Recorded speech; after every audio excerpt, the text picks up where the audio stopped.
Il y a trop d'IA qui sort tous les jours, c'est devenu impossible à suivre et aujourd'hui je vais vous aider à y voir clair dans ce paysage un peu des IA. Il y a des nouveaux modèles qui sortent chaque jour, des nouveaux outils pour les utiliser et je vais vous montrer comment je fais ma veille technique. J'avais déjà fait une vidéo sur le sujet où je vous aidais à vous informer des nouvelles technologies dans le développement, mais aujourd'hui c'est l'IA qui est au cœur de l'actualité et il y a tellement de choses qui sortent chaque jour. Je vais vous montrer les sites que j'utilise le plus pour me mettre à jour et aussi le skills que j'ai créé qui est tout en un et qui vous permet d'avoir vraiment une vision complète sur tout l'écosystème IA et le paysage. Je vais vous montrer comment je l'utilise, comment il se lance automatiquement tous les 2-3 jours et comment j'arrive à suivre et piloter cette évolution très facilement. Mais attention, ce que je vais te montrer, c'est pas que pour l'IA. Si tu vas encore sur Google tous les jours pour aller consulter tes petits sites d'actualité à droite à gauche, il faut absolument que tu arrêtes. Le skill que je vais te montrer aujourd'hui est surpuissant. Il va te permettre d'aller récupérer directement toutes les news qui t'intéressent dans les différents secteurs qui sont propres à toi.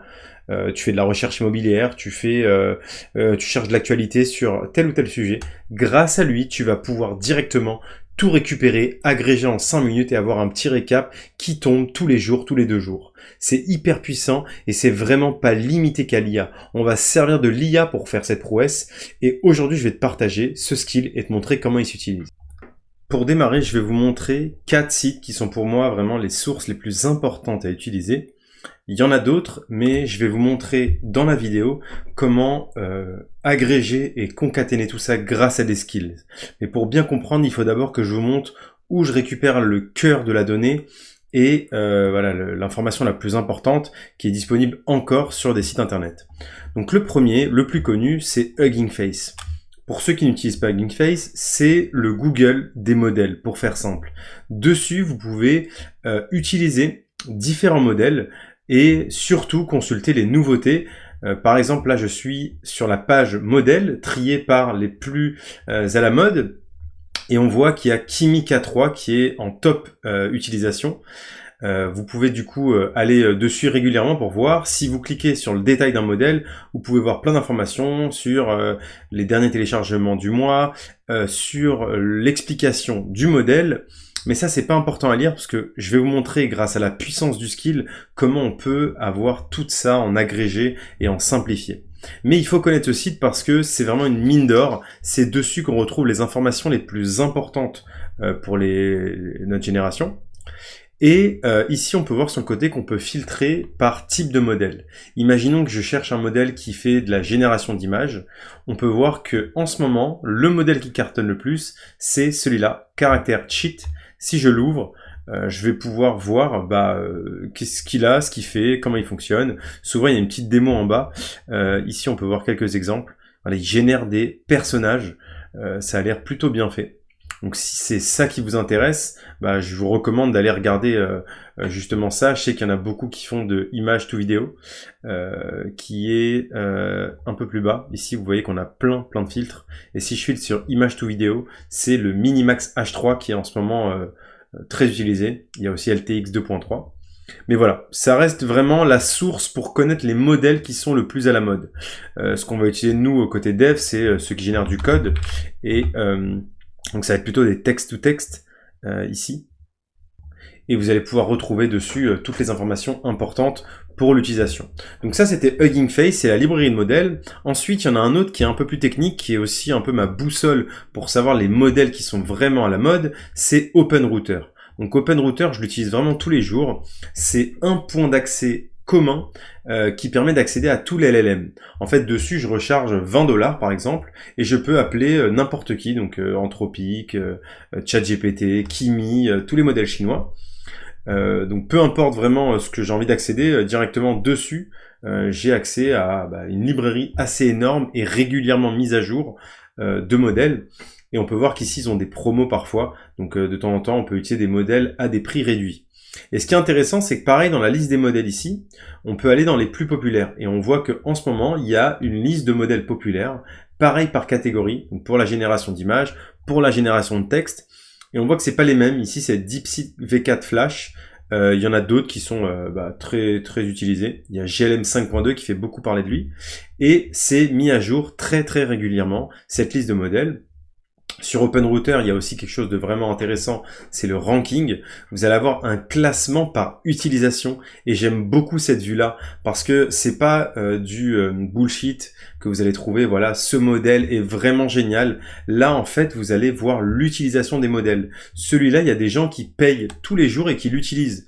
Donc s'il l'utilise, c'est qu'il est bien par définition, parce que voilà, il y a des personnes qui sont en train de payer, donc ça a plus d'impact qu'une personne qui va vous dire oui, ce modèle est génial, mais qui met pas d'argent dessus. Donc vous avez un classement ici, que je vous montrais, vous pouvez le trier par cette semaine, ce mois-ci, donc on peut voir le mois-ci c'est Mimo V2.5, je l'utilise pas du tout, donc c'est assez intéressant de voir que c'est ce modèle-là, et donc il y a Claude Opus 4.8 qui est en top classement. À l'heure où je tourne la vidéo, il y a déjà Claude Opus 5 qui est sorti, mais là, comme ça, une donnée sur le mois, voilà, les utilisateurs sont en train d'utiliser Opus 4.5, donc je pense qu'il est en train de monter petit à petit dans le classement. On va le voir arriver rapidement au top. Là, on peut voir qu'il y a Sonnet 5 qui est en train de monter.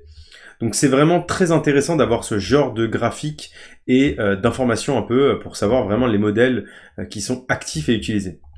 Il y a même le top modèle par task.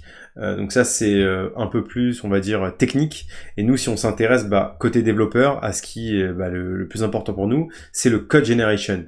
Et pour moi, c'est le classement qui est le plus important que je recommande si vous êtes dev de suivre et de vous mettre à jour avec.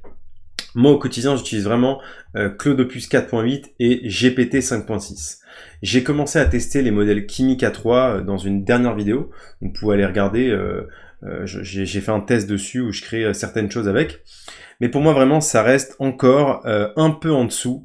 Et on le voit bien là par les chiffres, parce que les chiffres ne mentent pas.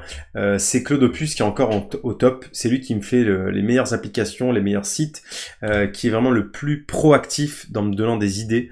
Donc je trouve ça vraiment plus pertinent d'utiliser encore ces outils-là. Après, c'est pour ça que je vous dis de rester à jour, parce que ce classement bouge et varie, et on peut avoir des surprises si jamais on voit que Kimi K4 qui passe en top classement. Donc il faudra pas louper les nouveautés sur ce top modèle. Ce que je vous montre là, c'est de la consultation manuelle sur des sites. Je ne le fais plus, je vous rassure, et la partie la plus intéressante arrive tout de suite. C'est là vraiment toute l'évolution que les différents modèles et outils IA nous permettent. Aujourd'hui, je ne consulte plus aucun site et tout me tombe automatiquement directement devant les yeux, tous les matins, tous les 2 jours, toutes les semaines. C'est vous qui décidez. Et ce que je vais vous montrer là s'applique vraiment partout. Là, c'est pour se renseigner sur les IA, mais vous allez le voir, on va pouvoir l'appliquer à différentes thématiques. Et c'est là que c'est vraiment incroyable. Pour terminer sur les outils, vraiment, je tenais à vous montrer, pour moi, une des pages les plus importantes, qui est le trending de GitHub. Ceux qui connaissent pas GitHub, j'ai déjà fait une vidéo dessus, c'est vraiment hyper important à connaître. C'est la base de code de référence. Tous les développeurs poussent leur code sur GitHub. On le partage avec d'autres développeurs. C'est de l'open source, donc tout est transparent. Vous allez pouvoir trouver différents projets et lire le code, voir ce qu'ils font. Et sur cette page, la trending, on retrouve les projets les plus à la mode aujourd'hui. Donc là, vous pouvez le filtrer par semaine, par jour. Mais moi, je le regarde souvent par jour. Donc là, il y a plein de projets. Il y a quelques temps, c'était des projets vraiment orientés code. Aujourd'hui, la plupart des projets qui tombent ici, c'est des projets pour l'IA. Ici, Superpower, Agentic Skill Framework. Donc vraiment, on retrouve ici les projets qui explosent, qui sont à la mode et qui font beaucoup de bruit. Heureusement, il y a encore des petits projets, par exemple Deno, qui est un remplacement de Node.js qui a été réécrit en Rust. Donc ça, c'est plutôt technique. Mais voilà, ça montre qu'il n'y a pas que l'IA, mais une fois que vous aurez découvert ce lien, vous allez voir qu'il y a beaucoup d'IA en ce moment. Donc voilà un peu les sources que j'utilise pour faire ma recherche. Et maintenant, je vais vous montrer le skills super puissant que j'ai mis en place et qui me fait ce récap automatique, qui me croise les sources de mes différents outils pour me donner vraiment les informations importantes dont j'ai besoin. C'est un peu mon journal du matin que j'utilise. Et pour vous illustrer ça, je vais ouvrir Codex et vous montrer comment ça fonctionne. Donc sur Codex, ici, vous allez, si vous n'êtes pas familier avec l'outil, Alors, bienvenue dans le cœur du projet. Évidemment, j'utilise Codex pour mettre en action tout ce que je vous ai montré. Comment je fais la recherche en automatisé sur n'importe quel contexte. Donc, je vais vous montrer rapidement comment ça fonctionne. La première chose que j'ai fait, j'ai créé un skills. Le skills s'appelle AI Radar. Donc si vous n'avez jamais vu l'interface, ça peut vous paraître un peu violent, mais rassurez-vous, c'est très très simple. Cet outil, bien qu'il ait l'air compliqué, il se manipule très très facilement. Vraiment, on n'a pas besoin de tuto, on commence à parler et on a directement, on comprend ce qu'il faut faire. En fait, là, je suis sur une vue avancée, mais en fait, vous arrivez sur une fenêtre de chat toute simple. Vous pouvez parler avec lui et lui demander de créer une automatisation. Donc l'automatisation que je vais vous montrer aujourd'hui, c'est celle que j'ai nommée AI Radar. Je vais vous l'expliquer rapidement. En gros, elle va demander de faire une analyse, une recherche sur les innovations récentes sur l'IA. Donc ce que je vous montrais et ce que je faisais manuellement. Et elle va lui expliquer mon profil. C'est très important parce que si je lui demande une analyse basique, elle va me parler des outils qu'on connaît tous. Voilà, il y a Claude Code, il y a Codex, il y a Opus qui est sorti. Moi, ça, je lui dis que ça ne m'intéresse pas. Je sais utiliser les outils d'IA, je suis un développeur qui a 12 ans d'expérience, je maîtrise ça parfaitement. Je ne veux pas du tout qu'elle m'analyse sous cet angle-là et je lui ai bien spécifié dans mon skill. Donc c'est en anglais, mais vous inquiétez pas, vous pouvez le faire aussi en français. Moi j'ai de meilleurs résultats en anglais parce que, bon, à force d'utiliser, je me suis rendu compte que c'est plus agréable de taper ces prompts en anglais. Et ce qui est très important, c'est que je vais donner un fichier de référence qui est là. Il s'appelle référence source.md. Et en fait, ce fichier de référence dont je vous parle, il est juste... Donc, ce fichier référence source.md, je le retrouve ici. Et il est très important parce que c'est lui qui mentionne toutes les sources qui sont importantes pour moi. Donc en fait, je l'ai mis au clair et à plat parce que c'est des sites que j'ai confiance. J'ai pas envie qu'il aille chercher l'information ailleurs, mais vous pouvez lui laisser libre champ sur les sites que vous voulez consulter. Et en fait, cette liste un peu là, c'est si vous suivez par exemple la politique, vous pouvez lui donner les grands sites importants, Le Monde, Figaro, et des journaux ou des médias qui vous intéressent pour suivre votre niche. Donc moi, j'ai mis tout ça dans mon source.md pour clarifier tout ça, et je le spécifie dans mon skill.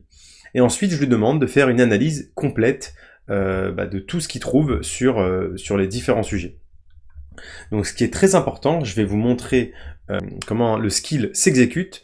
Il est un peu plus long, si vous voulez, je vous le partagerai en commentaire si ça vous intéresse. Mais pour vous résumer simplement, en fait, quand je lance mon skill ici, je vais vous montrer ce qui se passe. Il se lance automatiquement, on voit qu'il y a le nom de mon skill ici qui s'appelle AI Radar, et il va lancer plein de sous-agents. Donc en fait, Codex, pour aller très vite, va directement sur chaque site lancer un agent. Donc il va lancer un agent sur OpenRouter, un agent sur Hugging Face, un agent sur GitHub Trend, pour avoir du coup les projets les plus intéressants, et il va me fournir un petit récap, ici, que je vais retrouver. Donc là, vous pouvez voir sur le côté gauche les différentes itérations que j'ai eues. Donc là, il se lance tous les jours, mais il s'appelle Weekly. Je me suis un peu gouré sur le nom, j'aurais pu l'appeler Daily, effectivement. Et donc, il se lance avec le skills que j'ai mis. Et en fait, en se lançant, il va exécuter les différentes commandes et m'afficher le petit récap. Ce qui est super cool, comme j'ai fait un skill, c'est que je peux discuter avec lui. Et en fait, il m'est arrivé plusieurs fois de mettre à jour le skill. Parfois, je me retrouvais avec des récaps qui étaient pas super intéressants, où il me donnait des informations un peu faussées, ou des trucs qui m'intéressaient pas trop. Et donc à chaque fois, je lui disais, voilà, le récap était pas bon aujourd'hui, est-ce que tu peux mettre à jour le skill? Et en fait, le skill que je vous ai montré juste avant ici, j'ai fait beaucoup de mises à jour. Ça fait 3 semaines que je travaille dessus pour enlever des choses, rajouter des choses, lui demander d'avoir l'information la plus pertinente. Et là, si je vous montre une exécution récente, je trouve qu'il est vraiment parfait. Voilà ce qu'il me dit. Les modèles qui montent. Je l'ai lancé ce matin, si je dis pas de bêtises. Donc, en ce moment, il y a DeepSeek V4 qui est en train d'exploser sur Hugging Face, et il y a CatCoder qui est un modèle code ouvert visible. Ensuite, ce que les développeurs utilisent. Donc, ils regardent sur OpenRouter et ils montrent les modèles les plus utilisés sur OpenRouter. Pour voir est-ce que je dois changer. Effectivement, j'utilise pas trop GLM 5.2. Donc, peut-être je devrais m'y intéresser. Côté agent, il y a Klein qui accélère. Alors, je l'utilisais avant Klein, mais je l'utilise plus du tout. Donc, peut-être que je devrais m'y remettre. C'est un petit indicateur. Si je le vois pendant 2-3 jours, je vais peut-être me réorienter dessus. Ensuite, récap des repos à regarder sur GitHub Trend. Donc là, on voit qu'il me parle de certains repos. Donc je vous laisserai lire si vous avez envie. OpenWork, d'ailleurs, je l'ai vu beaucoup monter en ce moment. C'est un truc assez intéressant. C'est l'alternative à Cloud Cowork. Donc c'est pas mal. Et après, il fait un petit verdict, voilà, de ce que je peux regarder, ce que je dois analyser. Donc j'aime beaucoup, en fait, cette vue plutôt condensée et simple, où il me remonte les informations pertinentes. Pour qu'il se lance tous les jours et avoir un petit peu mon récap régulièrement, j'ai créé ici une tâche planifiée. Une tâche planifiée, ici, je vous montre, c'est ni plus ni moins que mon skill. Tous les jours, il va lancer mon skill, et ça se configure très simplement. Vous cliquez sur le bouton créer, vous pouvez faire exécuter directement dans un nouveau chat, vous choisissez le modèle, et ensuite, il va tourner tous les jours. Là, il s'appelle Weekly News, mais je vais le renommer, je vais l'appeler Weekly Daily. Et avec ça, vous avez tous les matins qui tombent directement sur votre ordinateur, un petit récap simple, pas besoin de fouiller sur tous les sites, et vous pouvez l'adapter à n'importe quoi. Vous voulez suivre les crypto-monnaies, vous pouvez le mettre à jour ici. Vous voulez suivre l'actualité qui se passe avec la guerre, bah, directement vous faites votre petit skill et votre petite routine. Moi, j'ai plein de routines qui tournent pour plein de sujets différents, mais en tout cas, voilà, celle-là, je trouve qu'elle est hyper intéressante et pertinente parce que l'IA va trop vite et on se fait dépasser. Et j'espère que, en mettant en place ça chez vous, vous allez rapidement avoir un outil puissant. Donc voilà, c'était tout pour cette partie veille, IA et automatisation. J'espère que la vidéo vous a plu. N'hésitez pas à me dire en commentaire si si vous avez des questions, si vous aimez toujours le type de contenu que je propose. Et on se retrouve bientôt pour une nouvelle vidéo. Ciao!